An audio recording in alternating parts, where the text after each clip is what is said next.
Welcome everybody to our live market analysis for April 26, 2016. I want to thank you for being here. I know you're busy, but I hope you get something really great out of this presentation, this webinar that Juan and I are hosting. I'm going to start, as usual, with a bit of the fundamental analysis.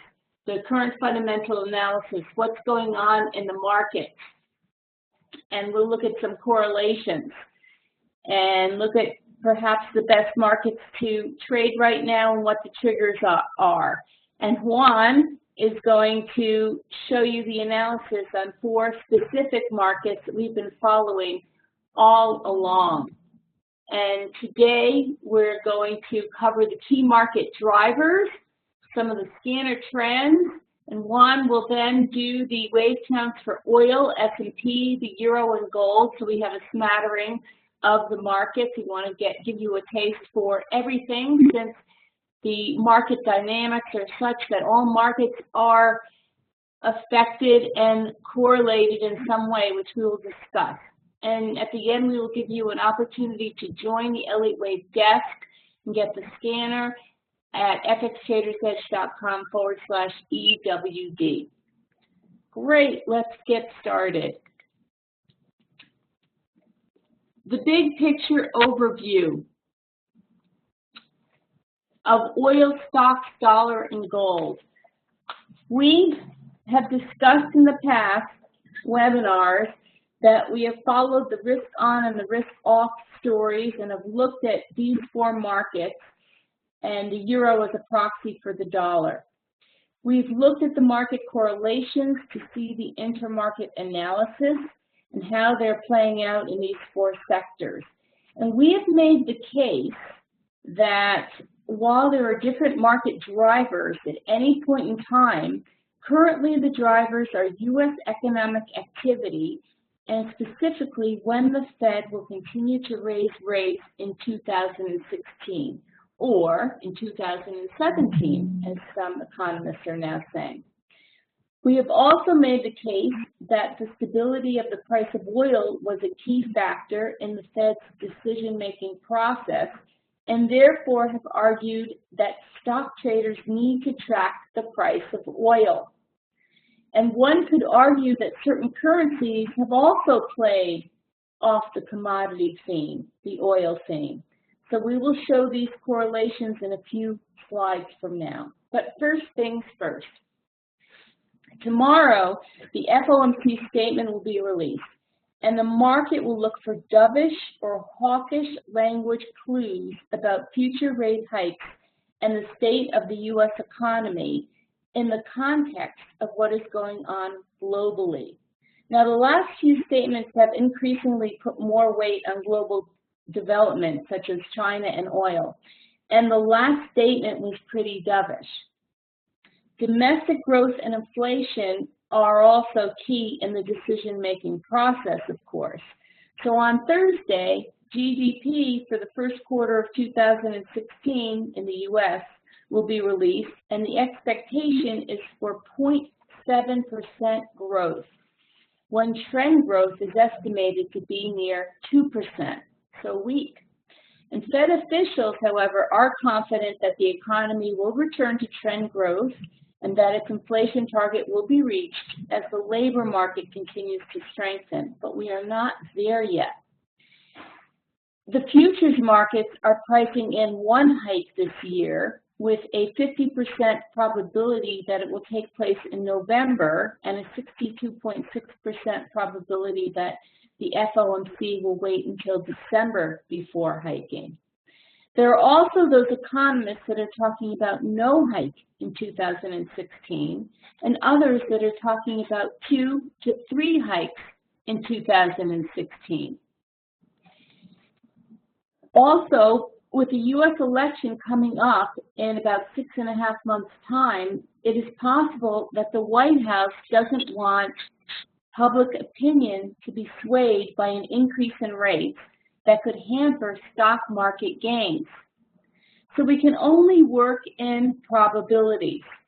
But certainly, as we will see shortly, The currency and the stock markets are not pricing in a hike anytime soon, and the risk to the markets will be a more hawkish commentary.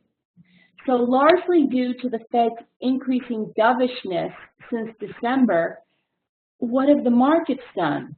The U.S. dollar has been weakening steadily for the past few months, although some dollars more heavily than others, like the commodity dollars, despite the prevalence of increasing dovishness across most other central banks as well. Remember, the currencies are two-sided. What happens in the U.S., there's an opposite currency for every currency pair. Again, any signs of emerging hawkishness from the Fed tomorrow could help the dollar to rebound. So that would be the surprise to the market, more hawkish commentary. And this is this week's U.S. dollar news releases. Today, that's the economic calendar for this week, just the very important news releases. Today, durable goods and consumer confidence were released. Here in red, the actual. And both underperformed. Okay. Core durable goods orders were forecast to be 0.6%, and they were minus 0.2%. Consumer confidence, 95.8, actual was 94.2. So they both underperformed. And durable goods is seen as a leading indicator because it tracks how busy factories are likely to be in the coming months. So the performance of this sector weighs in the interest rate decision by the Fed, as do all of these numbers that affect the growth of the economy. So here we have the FOMC statement at 2 o'clock tomorrow, and then GDP and unemployment claims on Thursday. And then on Friday, all of these reports, core PCE price index is all about inflation. Okay, it's an inflation measure.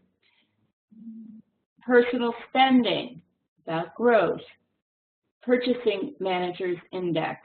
So we watch all these reports because the market keys off of these reports because it's all giving clues about what is the FOMC going to do this time. So we're going to find out on Wednesday, tomorrow. Now, what about the other central bank activity? Well, let's talk about Japan and then the ECB. The Bank of Japan releases its monetary policy statement and outlook report on Thursday, and they will decide if they're going to have negative interest rates for bank reserves, which is a very radical move. So central banks they use a negative interest rate policy to avoid a deflationary spiral that the European and the Japanese central bankers are trying to avoid. They want inflation to pick up. They don't want deflation.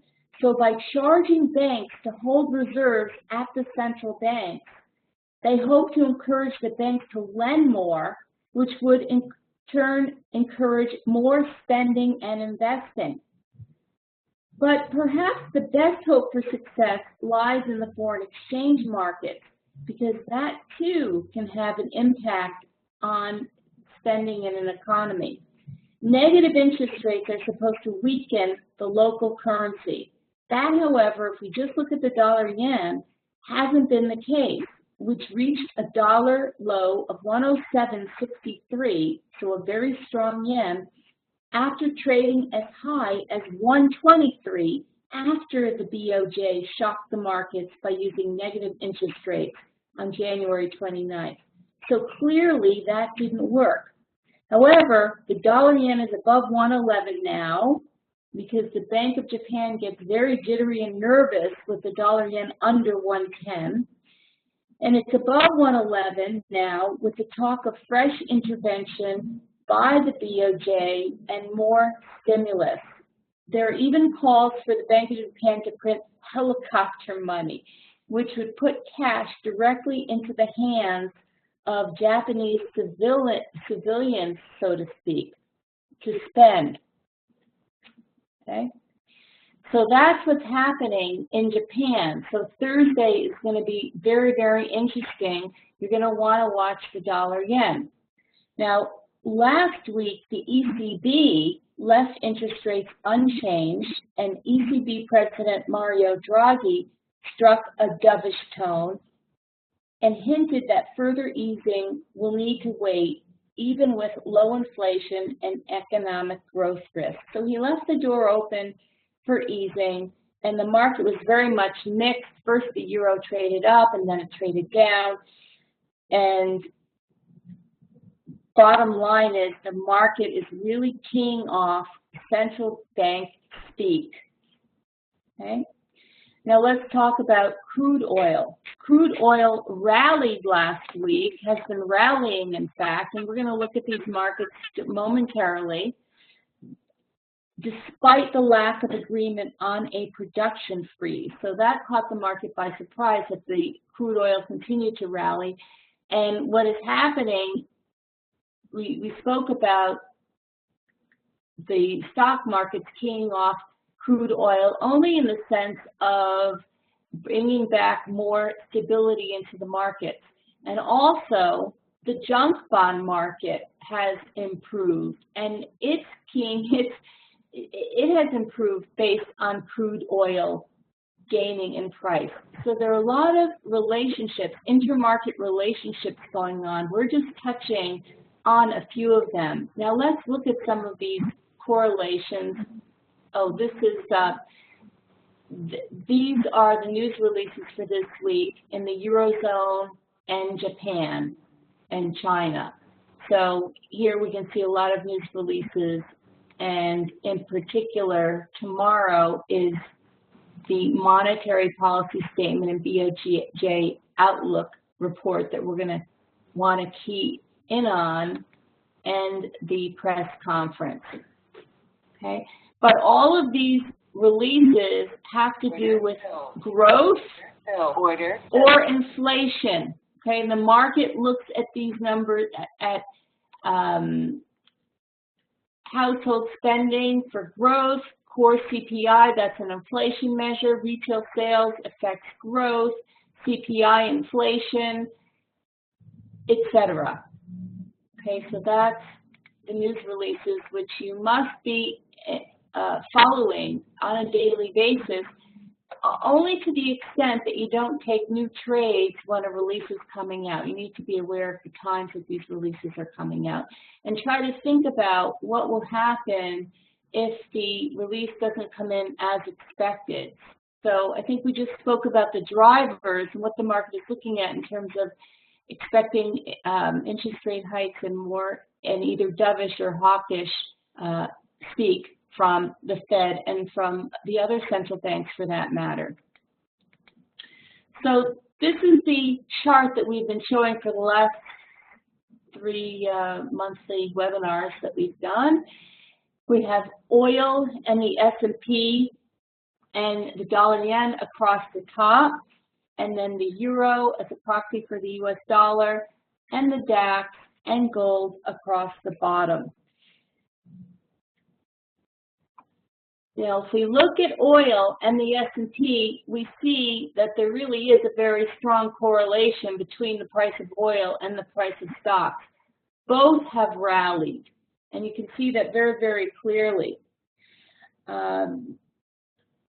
So that's not always the case if you look back over 25 years, as we will see momentarily. But we talked about rising oil prices in this environment is more symbolic of oil price stability and getting to a level that makes it profitable for companies to drill. So oil price stability brings back investor confidence, and that in combination with a Fed that is not putting interest rate increases on hold is causing the S&P, the stock markets, all the stock markets to rally. Okay. We talked about the dollar yen and the fact that it moved down to a low point despite more stimulus by the Bank of Japan. And typically, when stocks increase and we're in a risk-on environment, so too the dollar yen increases. We talked about that relationship. But the dollar yen disassociated itself with the risk-on, risk-off that we are very familiar with, where the market would sell the yen as a low interest rate currency to fund a higher yielding currency or to fund different asset classes. And we will show these correlations over time again on the next slide. Gold and the dollar, typically the relationship is an inverse relationship where when the dollar goes up, gold goes down. And in this case, when the dollar goes down, gold goes up, which it has done. Now, I'm not showing any of the other metals. However, if you look at silver, silver has really taken off. The market is looking at an alternative to gold, which is very expensive, and so they bought silver. So the gold-silver ratio changed over the last week, which I'm not going to show you. But silver broke out of its consolidation, and I consider this a consolidation for gold. Silver broke out of this and started to move up. So you might want to take a look at silver and focus on that if you're interested in trading the metals. Okay, but all of the metals have increased, all of them. Okay, which is also another reason why the Aussie dollar has performed very well, and the Canadian dollar has performed very well vis-a-vis the price of oil. So let's show you what we mean by that. This is the S&P, the weekly versus oil, and as we mentioned, we have periods of negative correlation and positive correlation. Okay. And in this environment, we have positive correlation. Okay, just the last, and this is just a big picture. I'm not speaking specifically about intraday moves. Okay, I'm not speaking about intraday moves. I'm talking specifically over time. Okay, the general trends, which are definitely going to be, definitely into tomorrow. All of these markets are going to, well, they're going to trade intraday. They're going to give back some of the gains into tomorrow because the markets have been stretched a little bit. And we are going to, Juan is going to analyze the four markets specifically in just a moment. I'm just talking about the big picture. So positive correlation in the current environment. This is the daily. Again, positive correlation in the current environment between the S&P and oil. And this is the hourly that I took yesterday, okay? Yesterday, where we even had positive correlation on the hourly basis, okay? Massive short-term correlation in this environment. So I think it's safe to say that as a stock trader, you want to watch the price of oil. The yen. This is just a quick slide. Again, in the past, the yen and the yen crosses have been known for a proxy for risk appetite, but we have the dollar yen has disassociated itself from the S&P as we've already discussed, okay, because something else is going on with the Japanese economy, and it's more keying off the dollar moving down because of the lack of Fed hikes than the risk-on tendency that it has disassociated itself with. So the dollar yen is mixed now with Fed tightening on hold, pushing the dollar lower, and risk on pushing the dollar higher. So the lower dollar won with massive move down from 125 to below 108. Now the dollar has come back to 111. We've already talked about that. And this is the hourly. And if we just look back over here, just in this last little piece with the dollar yen moving up from the low end of the 108 area, on the hourly basis, the dollar yen is more correlated with the S&P. So again, it depends on the environment that we're in. And this is just a slide of gold and the Aussie dollar. Gold has really, the Aussie dollar and gold, this is the weekly, look very highly correlated. Now, the Aussie dollar is probably the best currency to follow. And if you do think that the metals are going to continue to move higher, then you're going to want to focus on the Aussie dollar. But the number one commodity is iron ore, and that has gone up dramatically. So that has affected the Aussie dollar. And also, coking coal has also increased in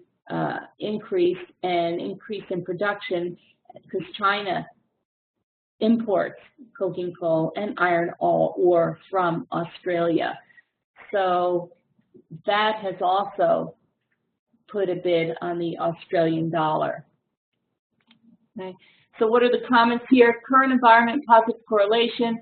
Aussie-US highest correlation with gold among US dollar pairs. When gold bottomed, so did the Aussie dollar. Okay. And lastly, the US dollar Canada versus oil. This uncanny correlation here. Current environment, positive correlation. When oil bottomed, the US dollar Canada topped out. And this is the inverse. I took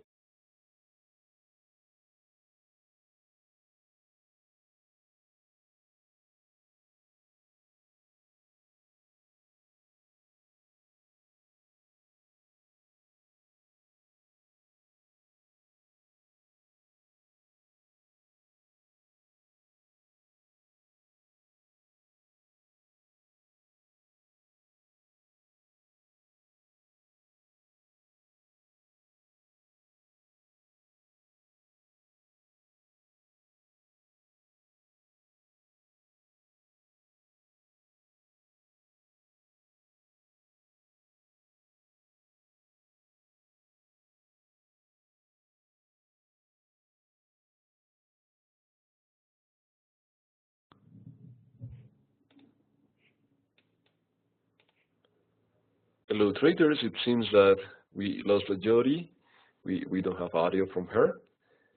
So Oh, hello? You can't hear me? You're back, Jody. Okay, good. Hello, Jody. Okay, you can hear me now? Yes. Yeah, thank you. Okay, where did I leave off?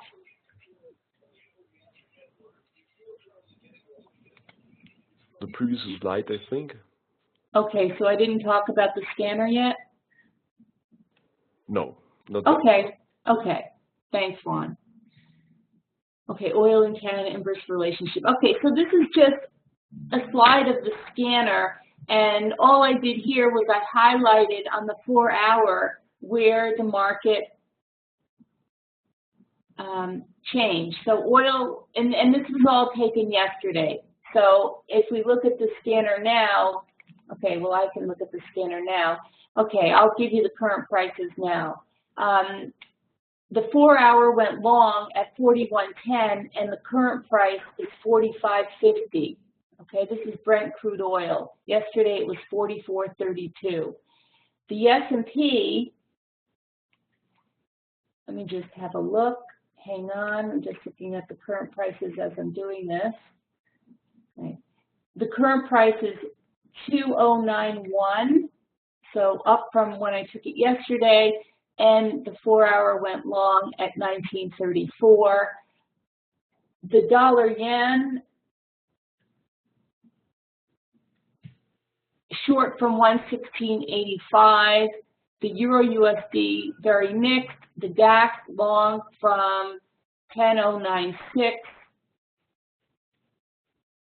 and the market is higher, and gold is very much mixed. So that's what the scanner is showing.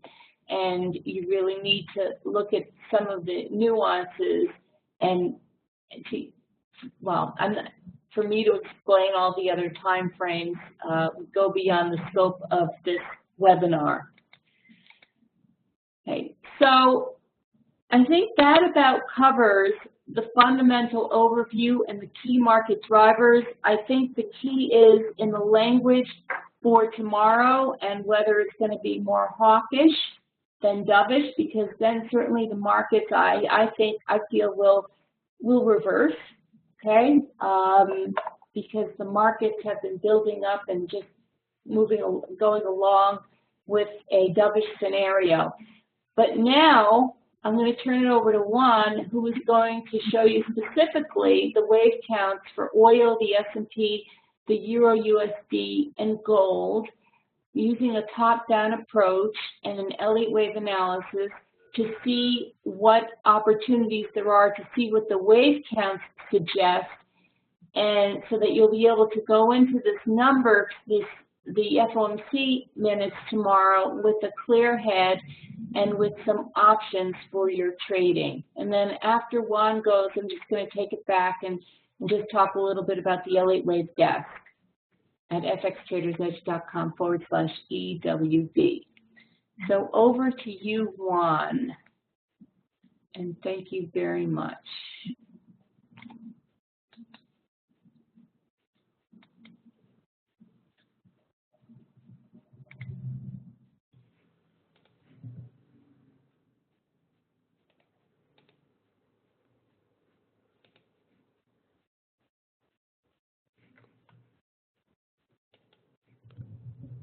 Thank you, Jody. That was fantastic. Hello, traders. Thank you very much for being here today with us.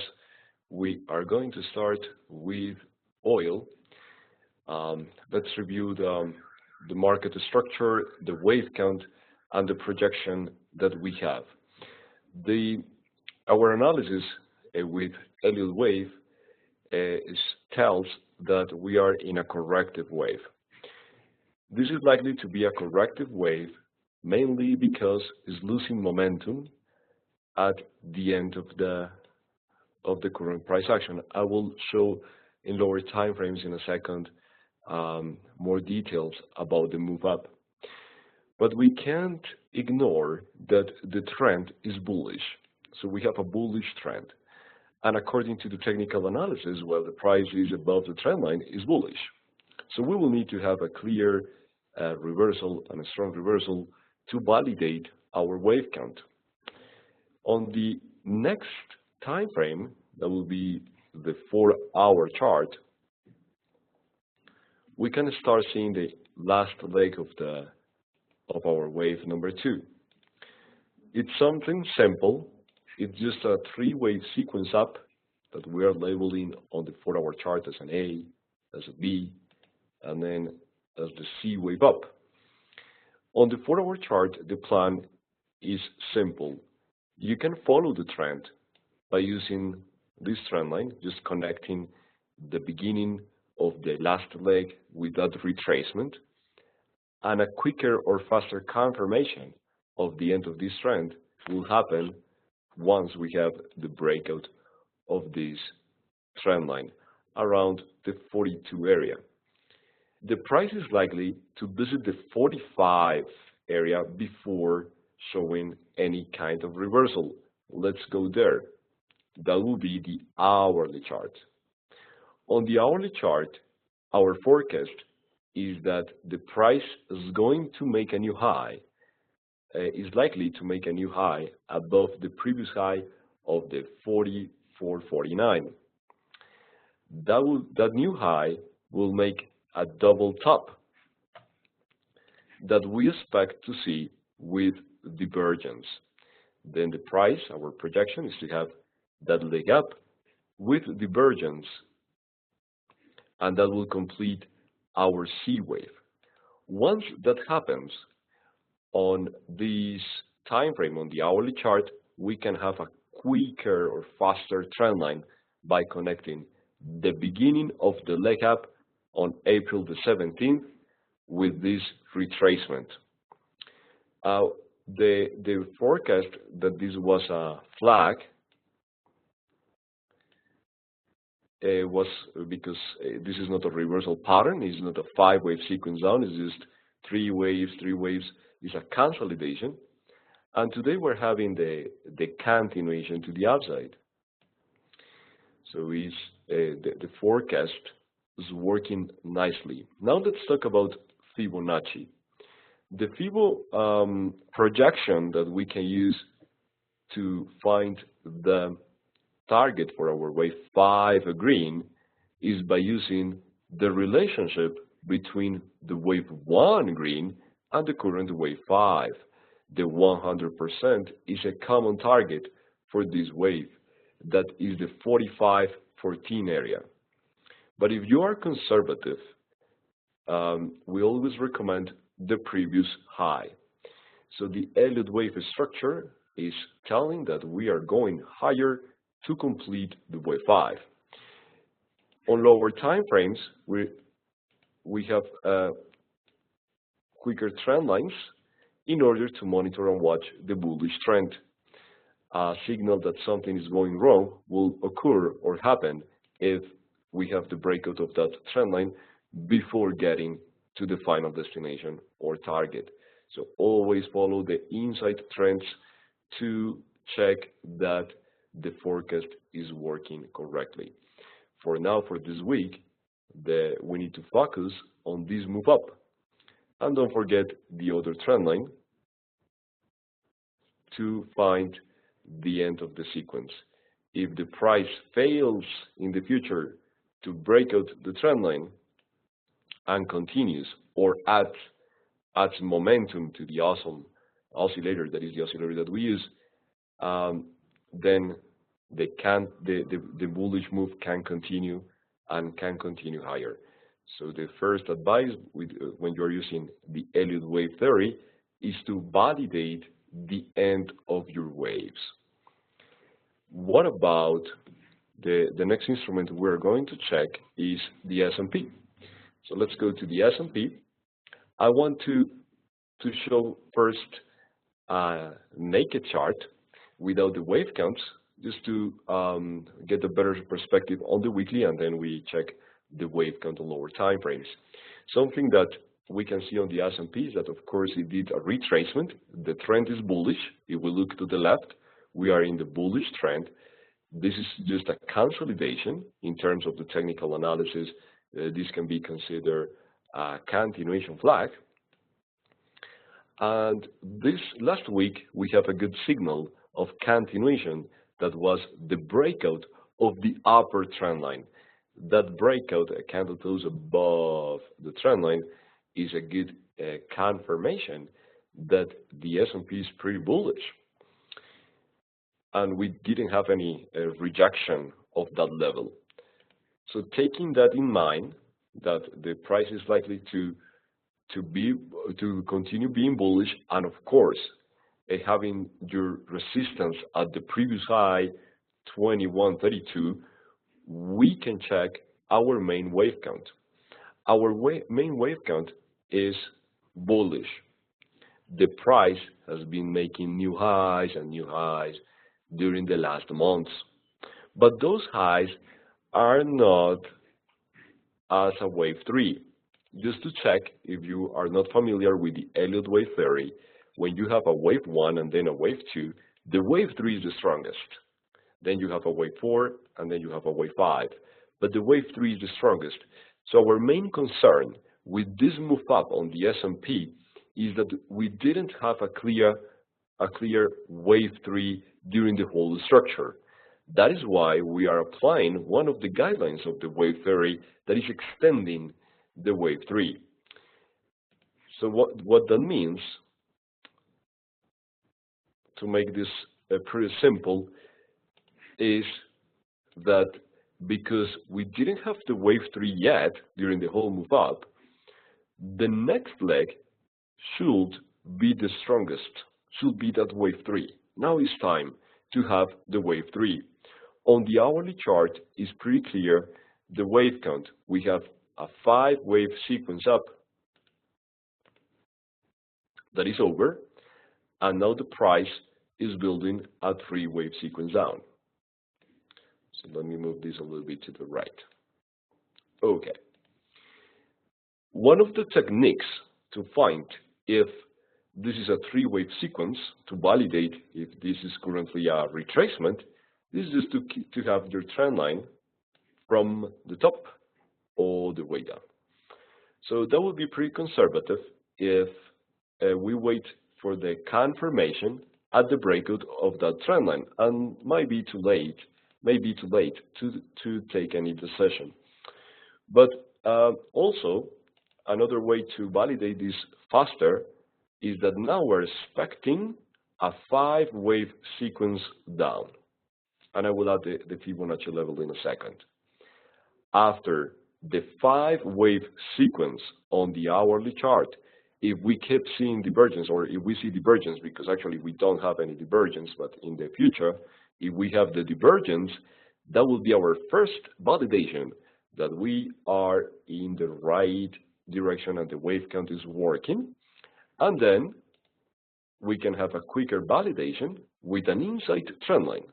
So 5 waves down, divergence between our waves A and C, and breakout of the trend line will be the first confirmation that this is a wave 2 and that we could be at the beginning of the wave 3. Second validation, that might be too late, it's just for analysis, the breakout of the red trend line. Because this market has been making new highs without showing a wave 3, we consider there is a risky bullish trend. That means that if instead of the price doing all these validations, for example, in a second scenario, it starts moving lower, so no validation, no way to find a trade, because without validation, how we can find a trade, and the price continues and invalidates the wave count on the hourly chart. The invalidation is at the 2033 area, the previous low April 7. If the price crosses the level, of course, tons of trading opportunities in sight. At that moment, we will know that the bullish trend is changing, and that weekly powerful move up that we were seeing might be different. So that's the beauty of the Elliott wave analysis, that when we wait for the confirmations, we can use the validations to confirm our analysis, or the invalidations to confirm an alternative scenario. So the S&P is a little bit complex, but thanks to these rules and guidelines coming from the wave theory, we can ride those waves.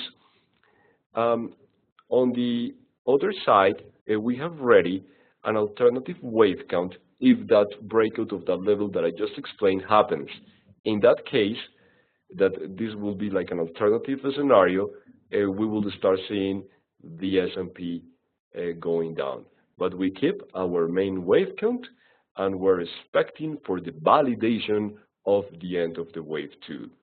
Now we have a clear roadmap to follow the S&P.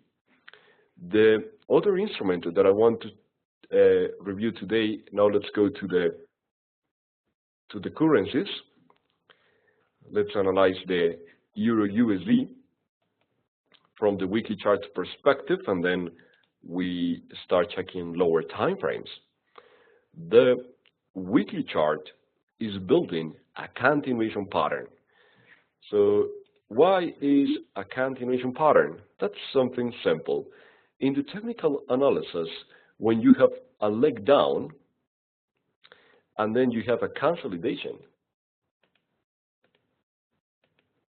that can last for a while, once the consolidation is over, the price is likely at the breakout to continue. So if we compare this example with the current Euro-USD price action, seems that we are inside of the corrective. The corrective is one of the most complex patterns in the markets. Then, if you are wondering, okay, but what if that is a reversal? What if that's the end of the market and it's gonna make like a V reversal? In that case, the structure is different according to the Elliott wave theory. Again, if you have your move down and the price wants to reverse, instead of doing a sideways pattern, you will start seeing an impulse up. So that's a reversal. This is a continuation. Anyway, we need to focus inside the corrective wave to find the end. This is also known in the Elliott wave theory as a flat. A flat is a three-wave structure, pretty simple, three waves, in order to complete the corrective wave. The third leg is likely to visit the 100% of the previous leg. That is why we're considering that the euro is likely to visit the previous high area inside of the corrective, 117 area. But also, to add more details about that area, is that the weaker tail of that weekly candle is huge. So we can say that our estimated area for the B wave on the weekly chart could be anywhere from the range of the wick of the candle. And we are already at that area. But thanks to the multiple time frame, we can go lower. We can go to lower time frames and check the inside waves to have a better perspective and be ready before the weekly confirmation. A trend line is suggested during the move up on the weekly chart, so you can check the slope of the moves, and of course, as a final confirmation, the breakout of this trend line will be the confirmation for the end of B and the beginning of the next wave. The daily chart will start showing more details about this last leg for the B wave. So don't be scared, because this is going to look a little bit complex. Actually, is not complex, but you are going to see a lot of labels.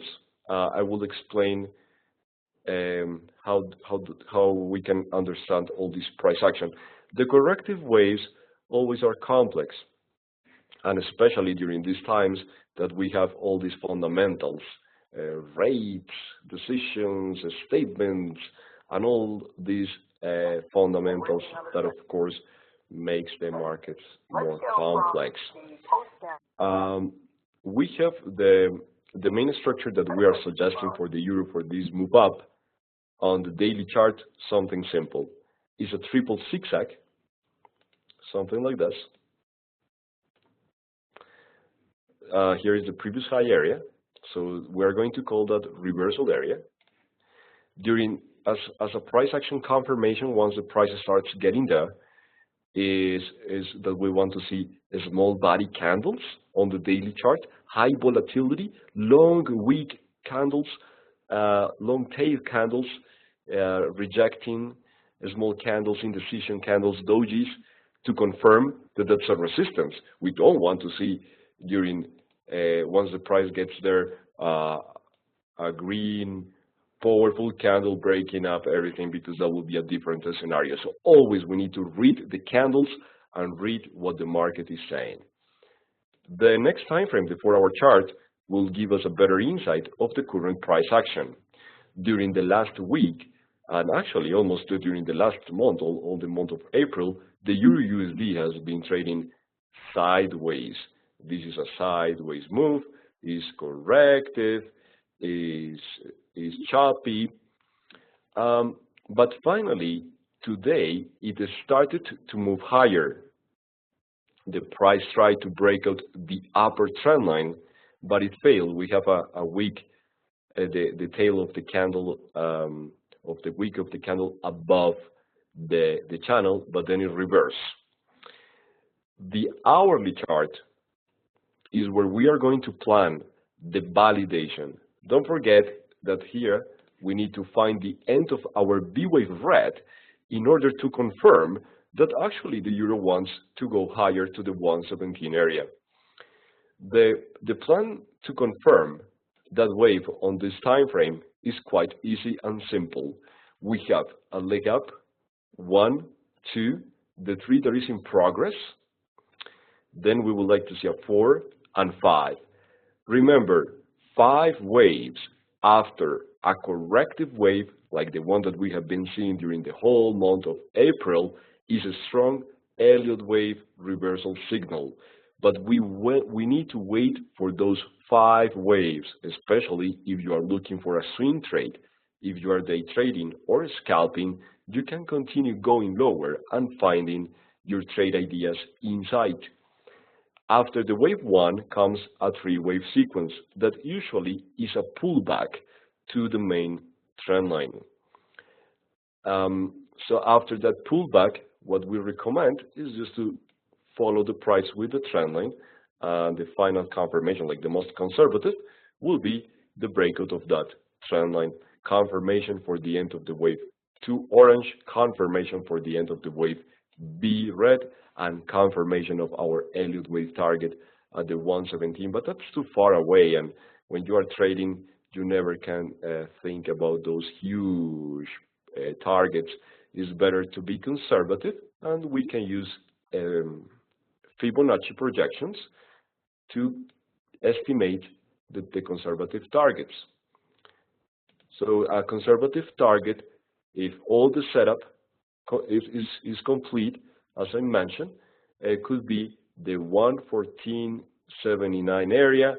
Of course, if you're extremely conservative, then where the wave 1 ended, you will take some profits.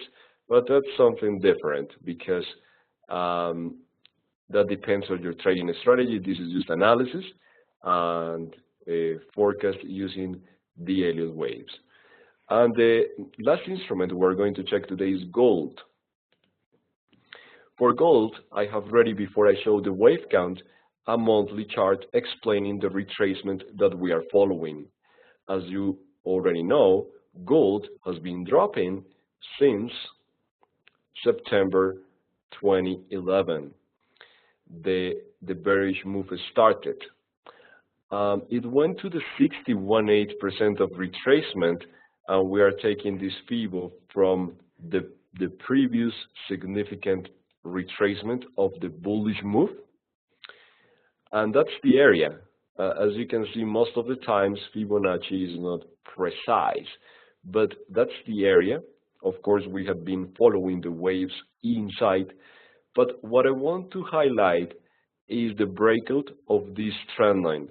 The price was making this move down, that of course is losing momentum, and we are having the breakout of that trend line. That is extremely bullish for gold. One of the targets that we can watch on the monthly chart, if the price doesn't re-enter the trend line, is the 50%. What I mean is that if the price keeps trading above this trend line, is bullish, and the target could be the 1301 area. Never forget the context of the big picture when we go to lower time frames, because that's important. On the 4-hour chart, we are following in the middle of all these choppy market and sideways market, we are following a nice setup. So for gold, let's focus on the hourly chart wave count, because I don't want to confuse you with higher time frames wave counts, because here will be the validation that we are looking for. So I'm going to zoom out just for a second to display better the 5-wave sequence that we are following. 1, 2, 3, 4, 5. Just as a comment, the wave 4 is inside the price territory of the wave 1. That is called a leading diagonal wave for the wave 1. So if you're wondering why I have the wave 4 inside the wave 1, that is the reason. This is a technical detail. Very good. But after the wave 1, the wave 2 is the next cycle. The wave 2 is going to be a 3-wave structure, usually sharp, like the one that we're seeing. Currently, the price is building the B wave, or the bull trap, the bullish trap. The flag, or the continuation flag, is here. So there we have our flag. Classical technical analysis will confirm our end of the B wave right here. Faster trading systems, like the one that we use, the wavy tunnel, will confirm that quicker or faster. Then, once we have the confirmation, we're going to look for that leg down, and one of our highest probability setups is when we have divergence between the first leg and the second leg. That will be for the future. If we have divergence, and of course the price reverses, we have here our trend line from the top, the previous high, connecting where the B wave ended, waiting for that confirmation because the B wave can go deeper. And after that, if again the divergence is there, confirmation of the wave count will come at the breakout of the trend line. Why? Well, it's pretty simple. If we have 3 waves and we have the breakout of the trend line, it means that was corrective because we are not seeing 5 waves. As you know, 5 waves means continuation in that direction. 3 waves is just a retracement. That breakout will confirm our idea. And the next target, to be conservative, will be the previous high area, 1270. But if you also want to see a Fibonacci target, more aggressive target, we like the 261.8 that is at the 1383 area for our wave 3. I am using Motive Wave, which is a fantastic charting and trading software. So Jody was showing the link to take your free 14-day trial of this software, and we will also post the link in the chat box. There it is. So that's my analysis for today. Thank you very much. Back to you, Jody. Thank you, Juan. Lots of actionable trade ideas there for sure. So in light of tomorrow, and now you have a great analysis behind you, you should be very clear entering into the Fed announcement tomorrow. Okay, what you see on the screen is the webpage fxtradersedge.com/EWD, where we host our Elliott Wave desk. I'm going to go right to the website momentarily. Under that, we have Motive Wave charts. And to get your 2-week trial, you can go to bit.ly/EW charts. Motive Wave is the charting platform, the analysis platform that we use to do our analysis that Juan was working on. And all of my charts were done via Motive Wave. If you have any questions, by all means, please send an email to me. I'll answer you directly, jody@fxtradersedge.com, JODY@fxtradersedge.com. Now I just want to show you the website. If you go to fxtradersedge.com/EWD, this is the pricing for it. You can take a 2-week trial for $19, and then it's $75 a month, and you have the link to get here. But if we go inside, this is what you're looking at.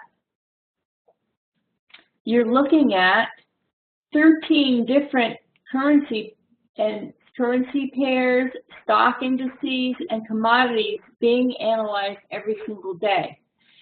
So the currencies are the euro, the pound, the Aussie, the dollar yen, the dollar Canada, and the New Zealand dollar, all of the major US dollar pairs.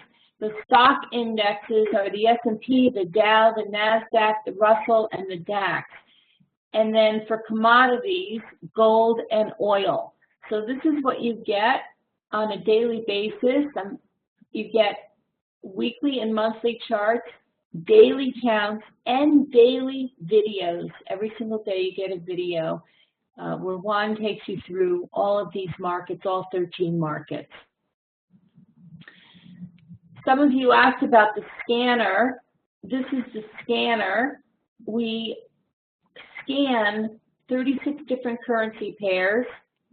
So if I just scroll down, and every minute it updates, it refreshes, you can see the currency pairs that are trending, and these are all the crosses. So you can see like the major pairs that are trending, have been trending. When you see unanimously from the weekly down to the 5-minute or the daily down to the 5-minute, all red or all green. All red signifies bearish, all green signifies bullish.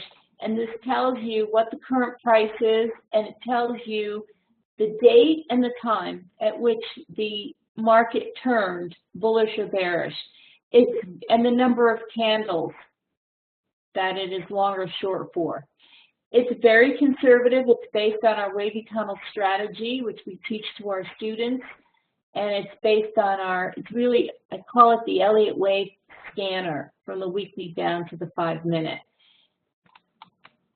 If we look at the CFDs, we're looking at 31 different CFDs, from the metals, the oils, and then some agriculturals, and then the indices. Okay, it's really very useful and then the interest rate markets, of course. It's really very useful if you're trading a certain market and you want to get notified when one of the time frames turns. You could actually get notified when one of the time frames turns, and then you can have a look and do your analysis and trigger your trade. Then we have 81 different stocks, U.S. stocks. Okay, so this is the stock scanner. So that concludes today's presentation. I want to thank you very, very much for being here, and thank you, Juan, for the great analysis. And please contact us if you have any questions. You can contact Jody, Jody, or support at fxtradersedge.com. And we will see you next month at our monthly webinar. Thank you very much, everybody.